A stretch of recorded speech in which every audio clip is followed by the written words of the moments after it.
दोस्तों, लता मंगेशकर नहीं रहीं। कोविड के एक दंश ने आखिरकार भारत की स्वर कोकिला को हम सबसे छीन लिया।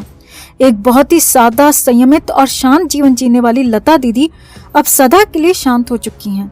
वर्ष 2020 में कोविड की महामारी के बाद से ही लता दीदी का लोगों से मिलना जुलना कम हो गया था।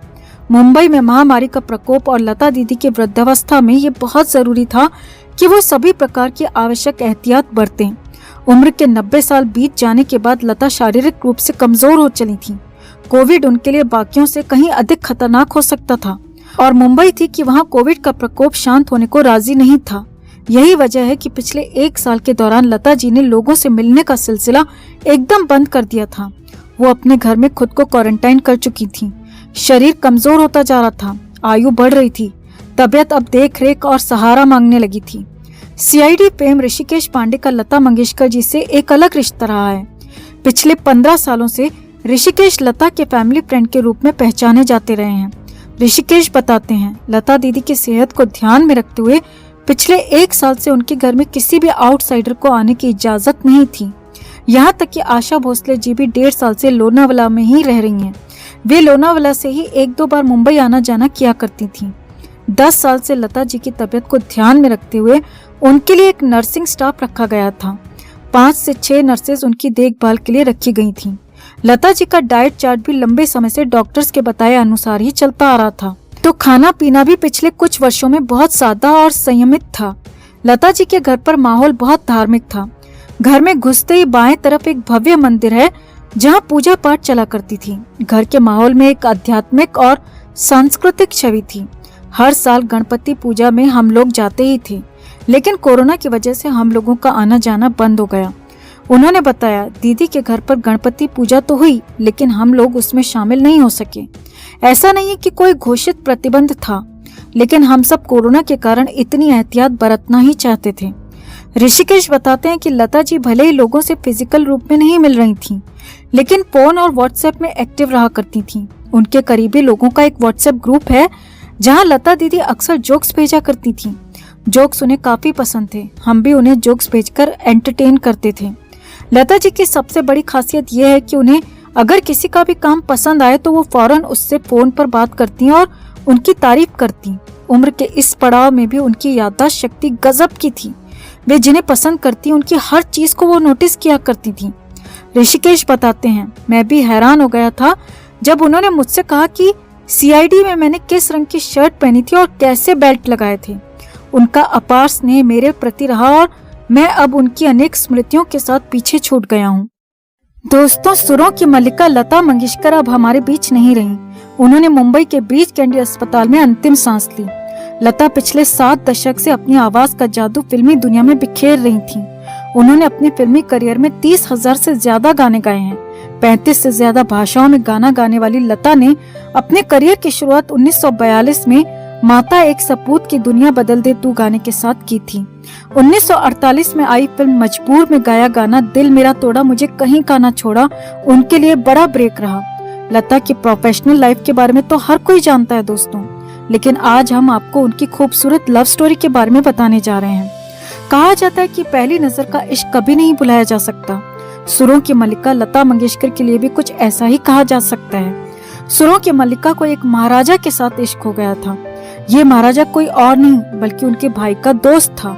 अगर उनकी शादी होती तो वो आज एक राज्य की महारानी होती, लेकिन शायद किस्मत को ऐसा मंजूर नहीं था। हालांकि लता ने इस बारे में कभी भी खुद कुछ नहीं कहा, लेकिन उनसे जुड़े हुए लोगों का कहना है कि डूंगरपुर राजघराने के महाराजा राज सिंह से लता मंगेशकर बेहद प्यार करती थी। लता के भाई हृदयनाथ मंगेशकर और राज सिंह एक दूसरे के अच्छे दोस्त थे। वो एक साथ क्रिकेट खेला करते थे। उनकी मुलाकात उस समय हुई जब राज लॉ करने के लिए मुंबई आए। इस दौरान वो लता के भाई के साथ उनके घर पर जाया करते थे। ये सिलसिला बढ़ता गया और देखते ही देखते राज और लता की भी दोस्ती हो गई। धीरे धीरे दोस्ती प्यार में बदल गई। तब तक लता का नाम भी चर्चित हस्तियों में गिना जाने लगा था।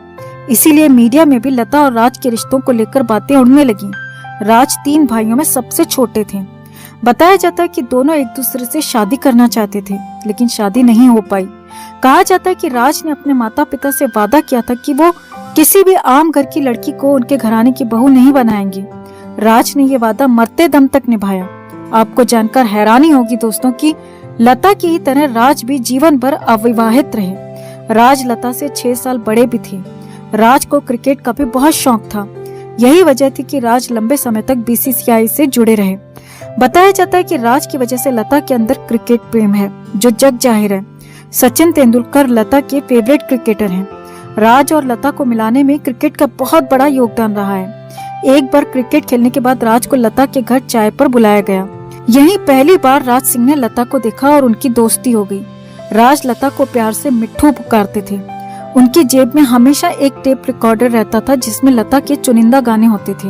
राज को जब भी मौका मिलता वो लता के गाने सुनने लगते।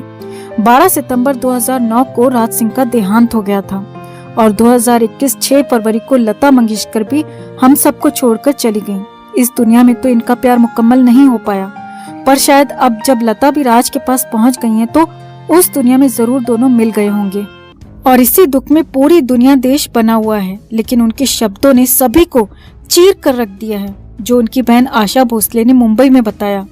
आशा भोसले शनिवार भी उनसे मिलने गई थी, लेकिन आशा भोसले का कहना है कि शनिवार को लता जी से उनकी बात नहीं हो पाई क्योंकि वो बीते रोज बात करने में सक्षम नहीं थी। लेकिन इससे पहले जब लता जी को वेंटिलेटर से बाहर शिफ्ट किया गया था तो लता मंगेशकर को अपने जाने का आभास हो गया था। जी हाँ, जो अक्सर कहा जाता है वही लता मंगेशकर के साथ भी हुआ। आशा भोसले ने बताया कि 3 दिन पहले लता जी को अपने जाने का आभास हो गया था। आशा भोसले ने बताया कि वो बहुत ज्यादा तो नहीं बोल पा रही थी और उनके शब्द भी ठीक से नहीं निकल रहे थे, लेकिन जो कुछ बातें लता जी ने कही, जो बातें उन्होंने बताई, वो बिल्कुल चीर कर रख देने वाली थी, परेशान करने वाली थी। लता जी ने कहा कि उनका आखिरी वक्त आ गया है। इस देश ने, इस दुनिया ने बहुत सारा प्यार दिया। आशा भोसले ने बताया कि लता जी को एक ही डर था कि कहीं उन्हें लोग भूल तो नहीं जाएंगे। लता जी ने कहा था कि लोग उन्हें याद तो रखेंगे ना, लोग उन्हें भूल तो नहीं जाएंगे।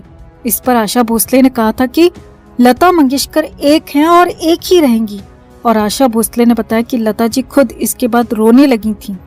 लता जी खुद इसके बाद रोने लगी और उनकी आंखों में आंसू छलकने लगे और फिर वो चुप हो गईं और उसके बाद लता मंगेशकर ने कोई बात नहीं की और यही बातें उनके आखिरी शब्द थे।